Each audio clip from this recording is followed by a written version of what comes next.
बालकृष्णलाल की जय। श्रीमद् द्वारिकाधीश की जय।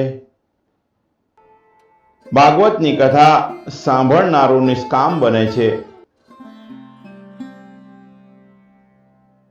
જ્યારે ભગવાનની કથા શ્રવણ કરવાની, એમાં જે વ્યક્તિઓ આવતા હોય છે, એમાં દરેક પ્રકારના વ્યક્તિ હોય છે। શાસ્ત્રમાં કીધું છે કે પુરુષોને બે વાતમાં રસ, શક્તિ અને સત્તા। બહેનોને જે રસ હોય એ રસ 5 પ્રકારનો કીધેલો છે। એક તો વાતો કરવી, બીજાની વાતો સાંભળવી, બીજાની નિંદા કરવી, અને ચોથું જે છે એ કેમ ઘરમાં દ્રવ્ય વધારે આવે, અને છેલ્લું જે છે એમના સંતાનોને પરણાવવાની। એક બા હતા, એમનો દીકરો, એને ભણાઈ ગણાઈને મોટો કર્યો। દીકરાનું નામ માખણલાલ। જ્યારે બાએ દીકરાને પરણાવ્યો ત્યારે વહુ ડબલ એજ્યુકેટેડ હતી, ડબલ એજ્યુકેશન વાળી હતી અને માસ્ટર ડિગ્રી વાળી હતી। એટલે બાને થયું કે આ દીકરી કામની છે, દીકરો પણ ભણેલો છે। માખણલાલની જોડે એના લગ્ન થયા। જે દીકરી વહુ થઈને આવેલી એ પણ ભણેલી ગણેલી હોવા છતાં પણ ખૂબ ડાઈ હતી। રાત્રે બા સૂવે ત્યારે બાના પગ દબાવે, બા સૂઈ જાય પછી એ સૂવે। સાસુમાના ઉઠતા પહેલા એ ઉઠી જાય।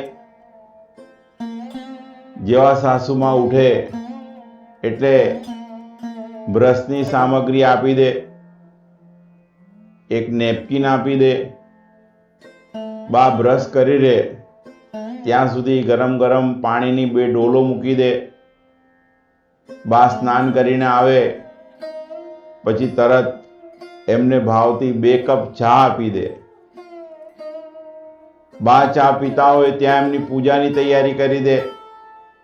પૂજાની તૈયારી થઈ જાય, પૂજા સંપન્ન થઈ જાય એટલે સવારના 9:30 થયા હોય, બાને ભાવતો ગરમ ગરમ નાસ્તો તૈયાર કરીને રાખે। બાનો નાસ્તો પરિપૂર્ણ થાય એટલે બાને કે બા છાપું હિંચકા ઉપર મૂક્યું છે, વાંચો, ત્યાં સુધી હું ભોજન તૈયાર કરી દઉં। બપોર થતાં ભોજન કરાવી દે। ફરી પાછા બાને કે બા ભોજન થઈ ગયું છે, તમારા રૂમનું એસી ચાલુ કરી આવીશું, તમે સૂઈ જાઓ। બા સાંજે ઉઠે, સરસ મજાની ચા બનાવી આપે, રાત્રિનું ભોજન પણ થાય અને પછી પાછા બાના પગ દબાવીને બાને સુવડાવી દે। બા વિચારે કે આ ભણેલી બહુ તો લાવી છું, હું સાસુ છું, પણ કોઈ દાડો એ વાંકમાં નથી આવતી। સાસુના મનમાં હંમેશા એવો ભાવ હોય કે એમનું વર્ચસ્વ રહે, હું સાસુ છું એટલે મારું વર્ચસ્વ રહેવું જોઈએ। એક દિવસ વહુ જે હતી એ છાશ વલોવતી હતી।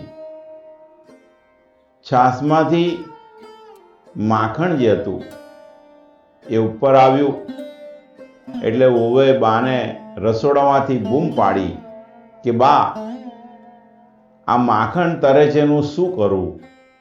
બાને જોઈતું તું ને મળી ગયું। છોકરાનું નામ તું એ દીધું અને તુકાર કેમ બોલી? મારા સામે મારા દીકરાનું નામ કેમ બોલી? સાસુપણું અંદરથી જાગૃત થઈ ગયું। વહુને કહે છે, તું ભણેલી ગણેલી છે પણ તને કોઈ જ્ઞાન નથી, તે મારા દીકરાને નામથી કેમ બોલાવ્યો? બાને જોઈતું તું ને મળી ગયું. હવે તું તારા બાપની ઘરે જા. વહુ કહેવા લાગી કે બા, આટલા ટાઈમમાં મારાથી પહેલી વાર ભૂલ થઈ. આ વખતે મને માફ કરી દો. પછી ક્યારેક ભૂલ થાય તો તમે કહેશો એ હું કરીશ. અત્યારે જવા દો આ વાતને. થોડો સમય થયો, વળી પાછું માખણ વલોવાનું થયું. એટલે વહુએ બાને પૂછ્યું કે બા, આ છાશમાં તમારો દીકરો ઉપર તરી રહ્યો છે એનું હું શું કરું? બા હસી પડ્યા. બાએ કીધું કે આ ભણેલી છે અને ગણેલી પણ છે. વાત જે છે એ જ્ઞાનની છે. ભણતર સાથે ગણતર પણ હોવું જોઈએ. જે વૃતાંત અહીંયા કીધેલું છે કે પરીક્ષિત રાજાને નિમિત્ત બનાવી સંસારમાં ફસાયેલા લોકો માટે વ્યાસજીએ ભાગવતની કથા કરેલી છે. ગીતામાં પણ અર્જુન માટે નહીં પણ અર્જુનને નિમિત્ત બનાવી આ દુનિયા માટે શ્રી કૃષ્ણએ ભગવાને ગીતાનો સંદેશ જીવ માત્રના કલ્યાણ અર્થે કીધેલો છે. સૌનક આદિ સુજીને પ્રશ્ન કરે છે કે મનુષ્ય માત્રનું કલ્યાણ થાય કોઈ ઉપાય બતાવો. સુતજી કહે છે, જીવ ઈશ્વરનો અંશ છે. તે ઈશ્વરથી વિખૂટો પડેલો છે અને તેથી જીવ દુઃખી થાય છે. જીવ જે છે આત્મા અને પરમાત્મા, જીવ અને શિવ, અંશ અને અંશી. જીવ જે છે ભગવાનનો અંશ કીધેલો છે. જીવને ઈશ્વરનો વિયોગ થયો છે એ સત્ય છે. તે પ્રમાણે જીવને ઈશ્વરને મળવા માટે પ્રયત્ન કરવાનું છે એ ઇષ્ટ છે. ઈશ્વર તમારામાં લય થાય ત્યાં સુધી ભગવાનનો આસ્વાદ કરો. ભાગવત રસનું પાન કરો. શુદ્ધ બ્રહ્મ માયાના સંસર્ગ વિના અવતાર લઈ શકે નહીં. પરમાત્માને પણ માયાનો આશ્રય કરવો પડે છે. ભાગવતમાં ભગવાનની અવતારોની કથા આવે છે. ભગવાનના અવતારોની કથા સાંભળવાથી જીવન સુધરે છે. ભાગવતના ધર્મોમાં જીવ જ્યારે ઉતરી આવે ત્યારે તે અવતાર ત્રીજા અધ્યાયમાં 24 અવતારોની સંક્ષિપ્તમાં કથા કીધેલી છે. પહેલો અવતાર સનત કુમારોનો છે. તે બ્રહ્મચર્યનું પ્રતીક છે. કોઈ પણ ધર્મમાં બ્રહ્મચર્ય એ પ્રથમ આવે છે. બ્રહ્મચર્યનું પાલન કરવાથી અંતકરણની શુદ્ધિ થાય છે. બીજો અવતાર વરાહ ભગવાનનો છે. વરાહ એટલે શ્રેષ્ઠ. જે દિવસે સત્કર્મ થાય તે દિવસ શ્રેષ્ઠ. વરાહ અવતાર સંતોષનો અવતાર છે. પ્રાપ્ત સ્થિતિમાં સંતોષ માનો, લોભને સંતોષથી મારો. ત્રીજો અવતાર નારદનો છે. ભક્તિ અવતાર છે. બ્રહ્મચર્ય પાળે અને પ્રાપ્ત સ્થિતિમાં સંતોષ રાખે તે નારદ એટલે કે ભક્તિ એને મળે. ચોથો અવતાર નર નારાયણનો છે. એ ભક્તિ મળે એટલે ભગવાનનો સાક્ષાત્કાર થાય. ભક્તિ જ્ઞાન વૈરાગ્ય વિના હોય તો દ્રઢ થશે નહીં.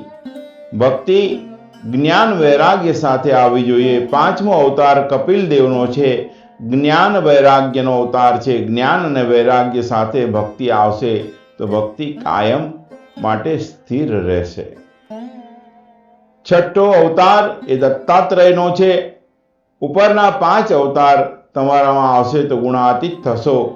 તમો અત્રિ થશો તો ભગવાન તમારે ત્યાં આવશે. સાતમો અવતાર યજ્ઞ નારાયણનો છે. આઠમો અવતાર વૃષભદેવનો છે. નવમો અવતાર પૃથુરાજાનો છે. 10મો અવતાર મત્સ્ય નારાયણનો છે. આ 4 અવતાર ક્ષત્રિયોના છે. 11મો અવતાર જે છે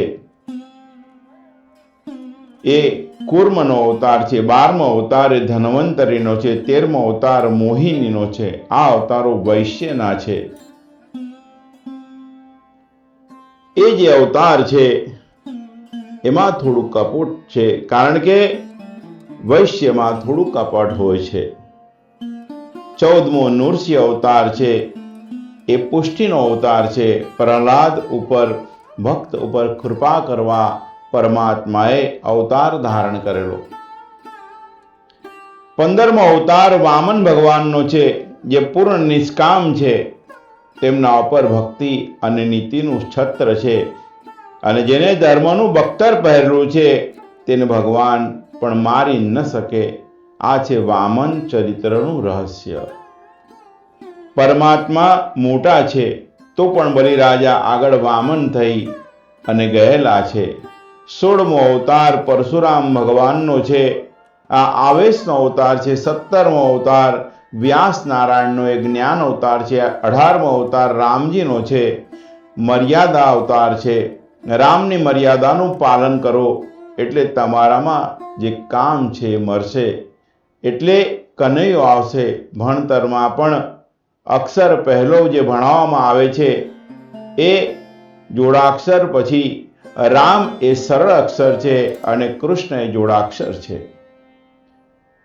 19મો અવતાર શ્રી કૃષ્ણનો છે. આ બે સાક્ષાત પૂર્ણ પુરુષોત્તમ અવતાર છે. બાકીના સર્વ અવતારો અંશા અવતાર છે. પૂર્ણ અવતાર અને અંશ અવતારનું રહસ્ય જે કીધેલું છે, અલ્પ જીવ માટે, અલ્પ સમય માટે જે પરમાત્મા પોતાનો અવતાર ધારણ કરે એ અલ્પ અવતાર કીધેલા છે. પૂર્ણ અવતાર અસંખ્ય જીવો અનંત કાળ સુધી જેમની કૃપા જીવો પર થાય એ જે અવતાર કીધેલા છે એ પૂર્ણ અવતાર કીધેલા છે.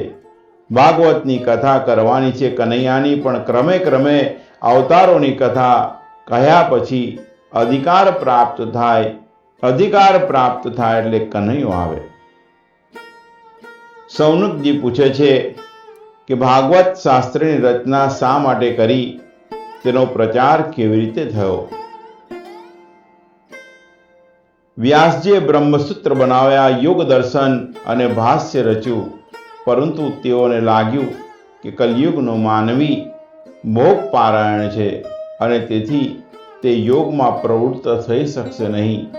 તે માટે કરુણા કરી તેમણે ભાગવત શાસ્ત્ર રચ્યું. ભાગવત ખાસ કરી સંસારી માટે છે. સંસારી લોકોનું કલ્યાણ કરવા માટે તેનું લક્ષ્ય છે. વ્યાસજીએ વૃદ્ધાવસ્થામાં વિચાર્યું કે મેં શાસ્ત્રોની રચના કરી, પણ તેનો આનંદ મેં એકલાએ લીધો. તેનો પ્રચાર કરી મારા દેશને મેં આનંદ આપ્યો નથી. તેથી તેમને જ્ઞાનનો પ્રચાર કરવા, જે પુત્રની ઉત્પત્તિ થાય એવા પુત્રની ઈચ્છા વ્યક્ત કરી. તેમને વિચાર્યું કે ભગવાનના વરદાનથી તેમને ત્યાં સુખદેવજીનો જન્મ થાય. સુખદેવજી મહારાજનો જન્મ થયો છે. બોલીએ શ્રી સુખદેવજી મહારાજ કી જય.